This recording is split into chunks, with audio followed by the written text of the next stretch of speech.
Larry Ellison is one of the richest men in the world and has vowed to give away all his money when he dies. But that is a lie, because he has no intention of dying. Let's begin. He has turned $1,200 into an empire worth over $100 billion and is responsible for managing nearly all of the data in the world, including the highly confidential databases of organizations such as the CIA and YMCA. I think you'll like it. But on the other hand, many people hate him. His rivals say he is hyper-aggressive and will do whatever it takes to beat the competition. This is a man who will literally go through his opponent's trash to try and dig up dirt on them. A man who hates to lose so much that he would rather lie, cheat or steal in order to win. I'm addicted to winning. The more you win, the more you want to win. And yet, we need him. Every single piece of technology we use relies on his company Oracle. You may not know much about them, but they know everything about you. Like what you really asked ChatGPT and how much you paid for tickets to visit Andrew Tate in prison. Without Oracle, society would completely collapse, and the man behind it loves to live up to his reputation as a playboy billionaire. This has led many people to ponder the question, what is the difference between God and Larry Ellison? Well, God doesn't think he is Larry Ellison. Right. Mea culpa, guilty as charged. That one I'm afraid is true. It is 1944 and Lawrence Joseph Ellison is born to a single mother in the Bronx, New York. Larry contracts pneumonia at 9 months old and his mother struggles to take care of him. So she puts him up for adoption. He will not see her again for 5 decades. Rejected by his parents at less than a year old, Larry's adopted mother is very caring of him. His father, however, is cold and distant. At the age of 12, Larry's father delivers shocking news that will change the course of history forever. I was adopted within my own family when I was 9 months old. I was born in New York City. My mother was 19. She wasn't married. And really was unable to care for me. Tried until I was 9 months old, and then I was adopted by my maternal aunt and uncle in Chicago and moved to Chicago, the south side of Chicago. Larry carries this feeling of rejection with him but does not cry about it. Like all real Giga Chads, he bottles it all up and instead develops a giant chip on his shoulder. So shocking, I just put it away and thought about it for years. From that point on, that pain will drive Larry to be one of the most successful people of all time. And still, he will never ever be satisfied. Larry is a clever boy but has no interest in school. He enrolls at the University of Illinois as a pre-med student and is crowned Science Student of the Year in what will be his first taste of superiority. But that victory is cut short as his adoptive mother, whom he is very fond of, dies. A grief-stricken Larry drops out of college and spends the summer of '66 with the hippies out in California. I experimented with marijuana a time or two and I didn't like it. He gives university one more shot and studies physics and maths in Chicago, but tires of this quickly, and so does his wife. She accused me of being irresponsible, and she told me I lacked ambition. She kicked me out, and then she divorced me. This was a pivotal moment in my life. At the age of 21, Larry has a midlife crisis. He buys a flashy blue Ford Thunderbird and drives all the way to Berkeley, California. A road trip that will ignite one of the most insane billionaire stories of all time. And it looks like Larry's luck is about to change for the better. There's no system in the world that can do this other than Oracle. Just like your luck might change for the better if you book a coaching on Meta Classen with me. Ha! Great seamless transition, brethren.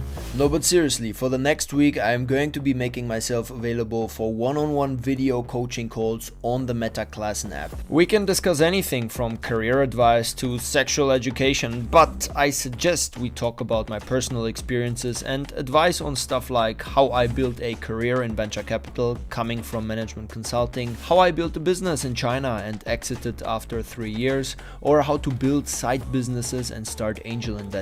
And considering what some virgin gurus charge, these sessions are really affordable. For the calls, I'll be using MetaClassen, a knowledge-sharing metaverse app. People of any profession, doctors, lawyers, teachers, bloggers, can participate, share, and learn all kinds of information there, mostly in one-on-one video interactions. And MetaClassen will give you a cash bonus for both the instructor and the student at the end of the lesson. Click the link below and buy a chat voucher to have a private one-on-one video interaction with yours truly on MetaClassen. And remember, this is a limited offer, so be quick. I decided to go into the computer business in college. I started working part-time programming. I found it in a very short period of time I could make more money writing programs than a tenured professor at the University of Chicago was making. And I was a teenager. On the drive down, Larry Ellison discovers he's quite a talented programmer, just not quite as good as he says he is. He meets his first client while working at the small Silicon Valley tech company Ampax, none other than everyone's favorite law enforcement group, the Central Intelligence Agency. The CIA are worried about the security of their international database and are looking for a solution. Luckily, Larry sees that IBM has the solution and they don't even know it. I said, oh my God, we can beat IBM to market because IBM doesn't believe in their own idea. Copying IBM's software, he starts his own company with his colleague Bob Miner, and together they form Software Development Systems, or SDL as it is known in Silicon Valley. Their first client, the CIA. Their first product, Oracle version 2. Wait, what? Yes, Larry, being a marketing wizard, did not think that anyone would trust the first version of a new software. So they sneakily named it version 2 and nobody notices. Larry's initial investment in the company is a measly $1,200, but as we shall see, it won't be long until he is swimming with the sharks of the tech industry. SDL's business model is so boring that Larry decides to change the name to Oracle in order to spice things up a little. It becomes an essential infrastructure for any company working with the internet, and it begins to dominate the data storage space. Oracle provides products that organize large amounts of data in a way that allows for efficient storage and quick retrieval. Basically, it is a giant warehouse for data. This is vital for big companies because at the time nobody knows how to protect sensitive information online. Nobody except for Larry, that is. Oracle IPOs and Larry Ellison's share is worth a cool $93 million. I love the internet. Making him the #1 tech gigachat for a day. Microsoft IPOs the following day and Bill Gates is now worth $350 million, making him one of the richest men in the world and catapulting him far ahead of Ellison. Due to his obsession with being #1, a furious Ellison vows to take down Microsoft and officially makes Bill Gates his arch nemesis. Bill, forgive me, there are a lot of people in the world smarter than Bill Gates. Gates, on the other hand, does not even realize he's in a war for tech supremacy at all. He believes Larry and him are actually good friends. In Larry's samurai warrior mind, though, the tech industry is not big enough for the two of them. I think the most difficult experience I had was in 1990. The Oracle sales team are taking after their fearless leader's aggressive tactics. It turns out they are selling software that does not even exist yet, as one would expect. Issues start to arise when the promised software does not materialize. The sales team are beyond happy with their Christmas bonuses, but clients are not, as they've received 0 of the products that they have already paid for. Oracle's 5th update is also released at this time, Oracle version 6, and it just so happens to be the worst one ever. Sales absolutely plummet and the big boss is down $790 million. A crushed Ellison is now a laughing stock, and the company is about to go bankrupt, but for some quick thinking by the commander-in-chief. And that means I had to ask people who I'd worked with for a decade to leave. I had to fire people. Larry Ellison fires 10% of the staff, including his girlfriend, now an ex, for obvious reasons. We weren't kids anymore, and the business wasn't a little business anymore, it was big business, and we had to replace virtually all of senior management. And it was a very painful process. The company is safe for now, and Larry admits they made a terrible business mistake. But he is about to have another issue from within the company, and it is a problem with the person he least expects. And no, it is not his ex-wife. Mark Benioff joins the Oracle Corporation. Benioff is a young hotshot programmer who has just completed his internship at Apple. He joins the Oracle team in a customer service role and receives the coveted Rookie of the Year award at the age of 23. 3 years later, he is named as the company's youngest ever vice president. As we shall soon see, Benioff will go on to build his own powerhouse company, one you should all be familiar with. Larry sees a lot of himself in Benioff, and for 13 years he mentors the young talent. The two become close friends, but soon it will all end in tears. Loyalty is dead. Oracle's favorite son Benioff leaves the company to start his own database business called Salesforce. You may have heard of it. Well, you can really see we are crushing Oracle. You can see it on the chart right there, SAP, Microsoft. Larry is on the Salesforce board of directors, but not for long.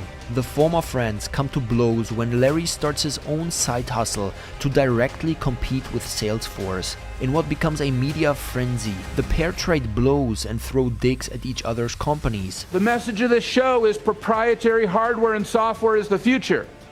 And our message as we go around the world is beware of that false cloud. Beware of the false cloud because it is not efficient, it is not democratic, it is not economical, it is not environmental, it is not open. Benioff wants Ellison to quit. Ellison responds, "It would be much cooler if you fired me." Benioff grants him his wish and lays his claim to be the only person to ever fire Larry Ellison.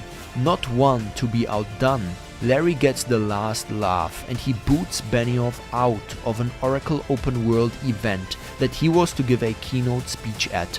But this beef is playground stuff compared to the battle Larry is about to commence. This Windows 95 is an enormously complicated piece of software. And the idea that people are going to install this in their households and manage these things in their household, to me, is hilarious. And it's time for something that's easier to use. Well, this is clearly part of our strategy to dethrone Microsoft. Over at Oracle headquarters, Larry comes up with a plan to dethrone his arch-rival Bill Gates, who is still blissfully unaware of their rivalry. But the way you dethrone Microsoft is not simply to throw darts at Bill Gates and hate and envy Bill Gates. You have to think about products and create products that are better than the products that Microsoft is selling. Larry hates the PC. I hate the PC with a passion. Oracle releases their own version of the laptop, the NC, or Network Computer for short. We've introduced this new class of computer for normal human beings at very low cost. That's pretty. Very low cost, very lightweight. Now every person can use a computer because they're low cost and very easy to use. There's just one problem with NC. It runs entirely on the internet, and everyone's internet is slow as hell. The NC is about 15 years ahead of its time and completely flops. Bill Gates wins again. In a competition he still doesn't realize he's partaking in. I don't talk to Bill anymore. A beaten and bruised Larry comes up with another plan. Get married again. And in the case of Bill Gates and Microsoft, when you can't beat them, dig through their garbage instead. It is 2000. Microsoft is under investigation for antitrust violations. Larry is about to do the Lord's work, or so he says. Concerned citizen Larry Ellison believes that Microsoft is hiding secrets about stolen software, so he hires a team of private investigators to go through their garbage. Literally. They find rubbish linked to the company and even offer $1,400 to the janitors for their trash. The janitors refuse, but Larry could not be more pleased with himself. The investigation is a success and proves that Microsoft is paying advocacy groups to support them publicly. During their antitrust lawsuit, Larry hands over the intel to the feds and Bill Gates gets in trouble. I feel good about telling what we did. All we did was try to uncover Microsoft's covert operations. That's not arrogance of power, that's a public service. Larry is about to make his most brazen moves yet. He is about to sue the city of San Jose. It is 2001 and one of the worst things imaginable has just happened. How do you read, Captain? Loud and clear. Larry Ellison is served a summons and has been forced to ground his plane at night due to a 70-year-old curfew in San Jose Airport. Larry wants to fly his plane at whatever hour he wishes. So, being the reasonable billionaire that he is, he decides his best option is to sue the city of San Jose. This would sound bizarre if not for the fact that Larry actually won the case, becoming one of the people in history to sue the government and win. The judge grants Larry a waiver to fly anytime, day or night. While all the peasants must obey the curfew, Larry leaves the courtroom smiling from ear to ear. One man, on the other hand, is not so pleased: his accountant. It is 2002 and Larry receives the coveted Centurion card from American Express. The limit on the card is $1 billion. We both had really good credit. I know what you're all thinking. How do I subscribe to the Kevin John YouTube channel? Hit the big red button below. Once again, Larry Ellison wants to prove the doubters wrong and do the impossible. A Centurion card calls for a celebration and an egregious shopping spree is in order. Yachts, McLarens, and one of the most expensive real estate deals in USA history. Larry is thrilled. I know. I've tried hard. But it's impossible. His accountant is not so thrilled. Emails are leaked during an insider trading lawsuit between Larry and his accountant, Philip Simon. Simon says he is worried. How will he get paid if Larry has no money left to be counted? I'm worried, Larry. I think it's imperative that we start to budget and plan. He warns Larry to stop blowing all the money. Larry obliges and everyone believes this situation is rescued. But they could not be more wrong. Larry is about to make his most impulsive purchase to date. The fastest racing sailboat in the world, maybe the fastest racing sailboat in history. In what is a decade-long obsession, Larry invests $400 million in a race, a boat race. Besides spending a ton of money, there's just one more glaring issue. Oracle's team is extremely slow, and Larry absolutely hates to lose. There is absolutely no doubt that he hates to lose. There's no doubt of that at all. So being the fair and competitive man that he is, he does the only logical thing. He cheats. It is my job to, go out in the marketplace and win. By placing weights in the boat, it allows them to sail much faster. But Larry's genius is thwarted by the commission and national scandal breaks loose. Larry sails over this issue quickly and moves on as if nothing ever happened, which is good. Because he is about to go to war. No, not with his now third ex-wife. With the neighbors. Up in the hills of San Francisco and his multi-million-dollar mansion, Larry Ellison is furious. His neighbors, the Von Bothmers, have allowed their giant redwoods to roam free and grow too tall for Larry's liking. Ellison is a reasonable man. So he hires a tree attorney and sues them. Yes, a tree attorney is a real thing. As you should all be aware by now, Larry does not lose, and the neighbors are court-ordered to cut down the redwoods, much to the annoyance of the Green Coalition of betas. Apparently, Ellison tried to buy the house on 2 occasions, but Von Bothmers rejected his $15 million offer. But in the next lawsuit, Larry is about to meet the man that will finally beat him. and he too goes by the name Larry. Larry specifically. I think... Larry per se. Fast forward to 2010, Larry Ellison is firing shots at a new target, Google. When you write a program for the Android phone, you write it, you use the Oracle tool or Oracle Java tools for everything. Ellison is adamant that Google has stolen Oracle's software to build the Android ecosystem, and he does the only thing a logical man would do in this situation. What they did was absolutely evil. And you blame Larry Page. 100% Larry Page. So if what they did is evil, that makes Larry Page evil. No, it makes what he did evil, which is quite different. He sues Google for stealing the Java software and in the process costs Oracle billions of dollars. For the first time in his life, Ellison does not win, and the court sides with Larry Page and Google. The judge deems Oracle's control of the Java code monopolistic and against everyone's best interests.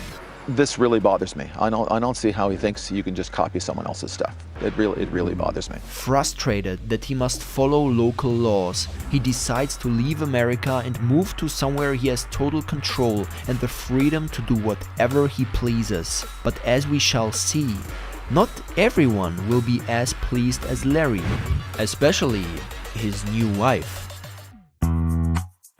Larry buys 98% of the island of Lanai in Hawaii for $300 million. In a final cameo, Bill and Melinda Gates are married at the 17th tee box of the island's golf course. It is not known if they also got divorced there. Owning your own island would grant you certain freedoms, or so Larry thought, but he can't escape trouble, not even on his own island. All new tonight, we've obtained the police body cam video showing the world's 6th richest man during a traffic stop on Lanai. While driving his Corvette, he is pulled over by police for speeding and given a ticket. The reason I stopped you is you ran through the stop sign and you were kind of speeding there. Any reason why in particular? I was trying to get comfortable with my kids, but there's no excuse. Okay, cool. Larry handles the situation graciously, but deep down he is seething. What is the point of buying an island if you cannot drive your supercar quickly around it? The cop, on the other hand, is given a hero's welcome by the locals, many of whom hate Larry because he treats the island like his personal laboratory. He's using the island as an experiment for sustainable living, much to the annoyance of the local residents, who have now realized they are the test subjects. But Larry owns the land. They are allowed to leave if they are not happy with him, just like his fourth wife. You have collections of cars, jets, private homes owning the island of Lanai. Tell me how you did it. Well, I think my favorite line is, I had all the disadvantages necessary for success. Whether you love him or you hate him, you cannot deny that Larry Ellison is a pivotal figure within the 21st century. We want to make sure we beat Amazon in cloud database. Next time you log into Pornhub, you might consider the man that made it all possible. Probably not. Maybe you will see him cameo in Iron Man 6 with Robert Downey Jr.'s grandson playing Tony Stark. Hey, the Oracle of Oracle. What a pleasure. Nice to see you. Or at his 160th birthday party on the island of Lanai. Who knows how long he can cheat death for, but if there is one man brazen enough to try it, it's Larry Ellison, whose name will go down in legend as an eccentric, charismatic playboy billionaire that started with a small sum of $1,200 and nothing but ruthless aggression, and turned it into one of the most powerful companies of all time. That is Larry Ellison, the real-life Iron Man. At first, they call you arrogant, and then they say you're crazy.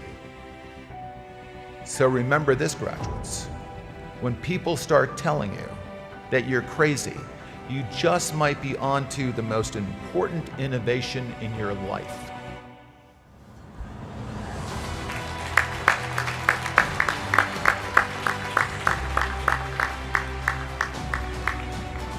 Of course, the other possibility is you're crazy.